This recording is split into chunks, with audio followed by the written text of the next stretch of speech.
Hi, everybody. I'm Annie, and I was lucky enough to be the 2018 recipient of the Klingenstein Educator Award, and I am so thrilled to be here today presenting the award to this year's winner. For anyone who was in the audience last year for my acceptance speech, let me reassure you that this time I will not make any on-stage costume changes. The Klingenstein Teacher Award is presented annually to an exemplary EL education teacher who is judged by their peers to have most successfully conveyed to students the essence of EL education culture, building exemplary character, driving outstanding academic achievement, and instilling the ethics of citizen scholarship. Each year, a selection committee composed of past nominees, finalists, and winners gathered to attempt the next to impossible, to cull through a stack of nominations from all over the country to determine which candidate best exemplifies the Klingenstein Educator Award criteria. This includes the teacher who instills in students the desire to learn and take responsibility for their own education, and who achieves academic results, inspires students' participation in good citizenship in the broader sense, as well as inside the classroom, the school, and as a part of the greater community, models the value of we are crew, not passengers, in their classroom and school. As challenging as a task as this always is, this year the selection committee has chosen its winner. The 2019 Klingenstein Educator Award from Leaders High School in Brooklyn, New York is Sara Boeck Batista.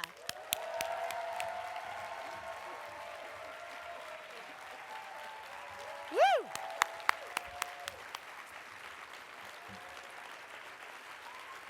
Lee Klingenstein.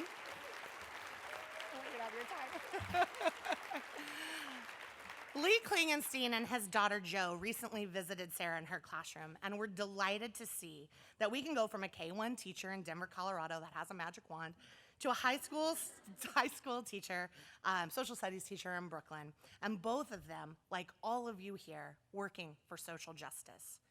I'd like to share a few comments from Sara's nomination materials. Her colleagues at Leaders write, Sara is the loudest adult voice in our school, always advocating for instilling a love of learning and responsibility for learning in our students. She has been a crew leader, twice shepherding two groups of 15 to 18 students through their 4 years of high school, helping them determine the best course of action after they graduate, including the college application process, how to pay for college, and what kind of job they might want to pursue. The patience and dedication of Sara as a crew leader is inspiring.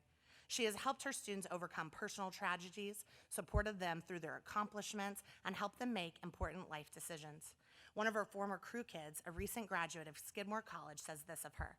Miss Boeck was one of the first people I met who showed me what it was to be a strong, powerful woman with a kind heart. She reminded me every day that self-love was important. She was always honest and caring with me in and out of school.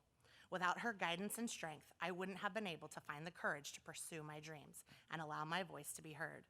Sara, let me be the first to offer you two things. First, my congratulations and sincere admiration and awe for the amazing work that you are doing with your students.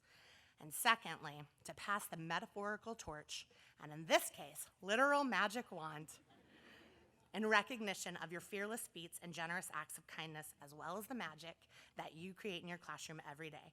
Please join me again in congratulating the 2019 EL Education Klingenstein Educator Award, Sara Boeck Batista.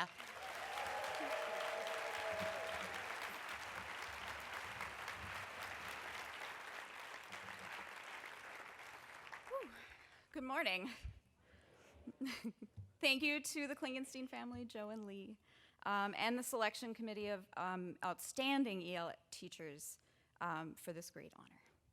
I'd also like to thank my wonderful colleagues at Leaders High School in Brooklyn, who are the most dedicated, smart, compassionate, hardworking bunch of people I've ever encountered. I also want to say thank you to my family and my partner, Pedro, for his unending love, patience, silliness, and consistency that has made my life infinitely easier and happier. It is odd for me to be standing here today in front of everyone. I'm honored and humbled to be a representative of all the remarkable, dedicated EL teachers in America.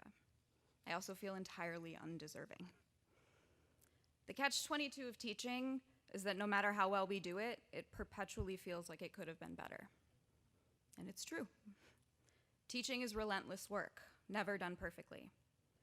And the more you know you don't know. This year marks my 11th year as a New York City public school teacher and my 16th year working in schools. I came to New York City from Minnesota in 2009 and started teaching in the Bronx and found myself at Leaders High School in Brooklyn in 2011. I have been truly lucky to call Leaders my home for the past 8 years.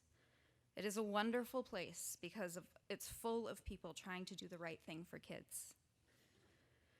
Leaders has allowed me the autonomy and development as a professional to be able to mold my classroom into a space where students can analyze the world and I can learn along with them. This freedom felt most important in 2014 when the highly visible deaths of Michael Brown and Eric Garner at the hands of white police officers reached grand jury decisions that shook our lives and our classrooms. My students were hurt and confused. They wanted to know why someone who looked like them could be killed and no one was held accountable. This was the first in a long line of incidents which made my students question their value in our world as people of color, young people, and immigrants. It became clear that the space I had carved out for my students was not enough for them to truly work through the world we live in. Since we're in this together, to make space for them to deal with this, I needed to start with myself. About a year ago, I accepted an invitation to work through Layla Saad's book, Me and White Supremacy, with a small group of white people committed to anti-racist work. This work asked me to do something that I was resistant to and afraid of, to name and take ownership of the ways that white supremacy lives inside me. In my thoughts, actions, assumptions, attitudes, in how I treat others, how I view the world, in what I consider to be normal, good, virtuous, and how that impacts those around me, in my classroom and outside. This work, inspired by my students, changed my teaching and changed my life. For years, I had been proud of my attempts to make my classroom one that addressed social justice. But my students' suffering in the face of current events made me finally ask hard questions about myself. What was my real priority in my classroom? For me to feel that the work we were doing was important? Or for it to actually mean something productive and tangible in the lives of our students? Was I centering my own experience? Or truly creating space for students to know themselves, the world, and develop a new paradigm? These were the questions I had been avoiding for years. And this was the reflection that I needed to do to be a better educator and white person in America. I want to talk specifically to the white educators who are here today, and there are plenty of us. We need to do better.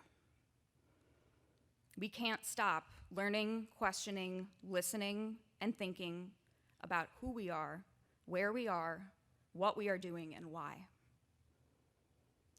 This means that we have to be deeply, courageously honest with ourselves.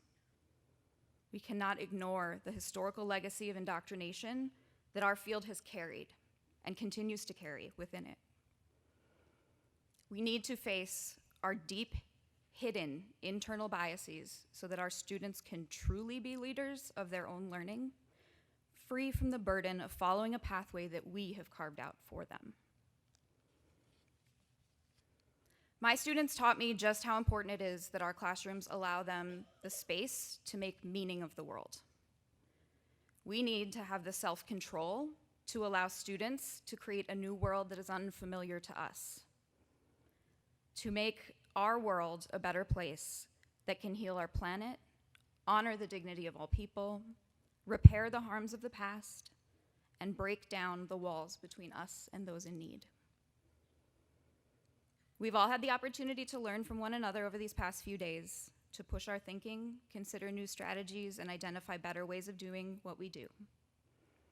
As we walk out of here today, united by an understanding of what is possible for creating a better world through education, we must also face our power and our place in history as leaders of our classrooms and administrators of an educational system which does not create equitable or just outcomes for all. We each get to leave here today with the opportunity to continue our journey of self-discovery and learning in our own contexts. Finally, during these challenging times, I want to end with a big appreciation for all of you, for the work you do, for your dedication to equity and social justice. Our work has never been more needed and more important. Thank you.